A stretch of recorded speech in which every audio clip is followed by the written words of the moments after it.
Seperti sel E. coli, prokariotik ini mereplikasi dirinya sendiri dengan cepat dan efisien. Bagian dari proses reproduksi aseksual adalah kemampuan sel untuk membuat salinan DNA yang identik sebelum pembelahan sel terjadi. Sel prokariotik yang bereproduksi dengan pembelahan binar bergantung pada proses replikasi DNA yang cepat dan akurat untuk memastikan generasi sel yang akan datang memiliki instruktur genetik yang sama dengan sel induknya. Struktur DNA membantu dalam kecepatan dan ketepatan replikasi. DNA beruntai ganda adalah polimer dari dua untai nukleotida yang berikatan hidrogen satu sama lain untuk membentuk rangkap ganda. Nukleotida adalah molekul yang terdiri dari gula deoksiribosa, fosfat, dan salah satu dari 4 basa nitrogen. Fosfodieser bersikeras gula bergantian dan gugus fosfat basa nitrogen yang termasuk sitosin, timin, adenin, dan guanin. Sitosin membentuk 3 ikatan hidrogen dengan guanin dan timin membentuk 2 hidrogen berikatan dengan adenin. Ini disebut sebagai pasangan basa komplementer.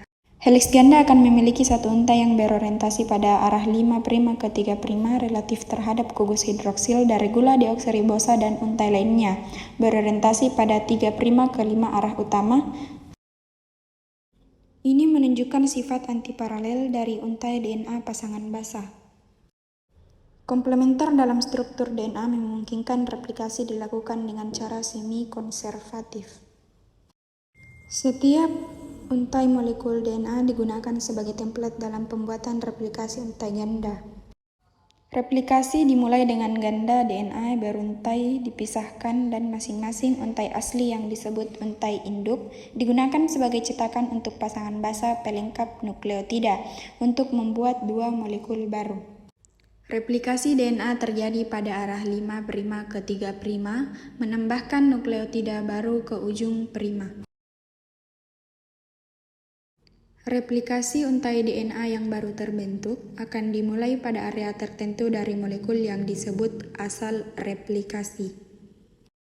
Asal replikasi menunjukkan area replikasi aktif yang disebut garpu replikasi. Untuk memahami bagaimana organisme eukariotik kompleks mereplikasi DNA, ilmuwan pertama kali mempelajari replikasi dalam prokariotik model seperti Escherichia coli. Sejumlah enzim diperlukan untuk replikasi pada proses lanjutan setelah garpu replikasi didirikan. Helikase memisahkan helai heliks ganda dan protein pengikat beruntai tunggal menstabilkan daerah beruntai tunggal baru. DNA girase digunakan untuk memastikan ganda area beruntai di luar garpu replikasi tidak menjadi supercoil. Setelah garpu replikasi stabil, DNA polimerase mengkatalisis penambahan nukleotida baru ke untai anak yang sedang tumbuh. Protein lain seperti klem beta dan pemuat klem membantu menahan DNA polimerase di tempat pada urutan pendek DNA. RNA yang disebut primer harus dipasangkan ke untai cetakan oleh enzim primase karena DNA polimerase tidak dapat mulai menambahkan nukleotida tanpa primer. Replikasi kedua untai terjadi pada saat yang sama, satu menggunakan sintesis terus-menerus dan yang lainnya terputus-putus. Sintesis kontinu terjadi pada untai induk berorientasi 3' ke 5', disebut sebagai untai terdepan. Nukleotida baru ditambahkan ke ujung 3' bergerak terus-menerus menuju cabang replikasi yang meluas.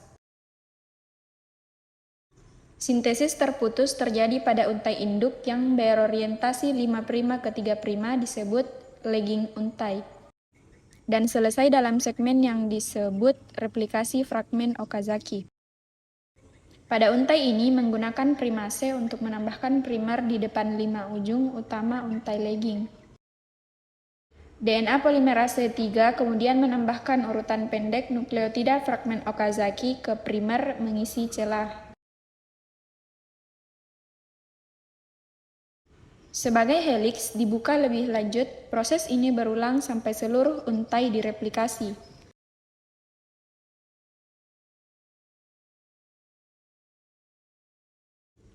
DNA polimerase 1 menggantikan primer RNA dengan nukleotida DNA, dan ligase digunakan untuk memastikan ikatan antara fragmen dan nukleotida yang diganti. Setelah untai terdepan dan tertinggal menyelesaikan replikasi, mereka identik dengan salinan molekul DNA yang dihasilkan.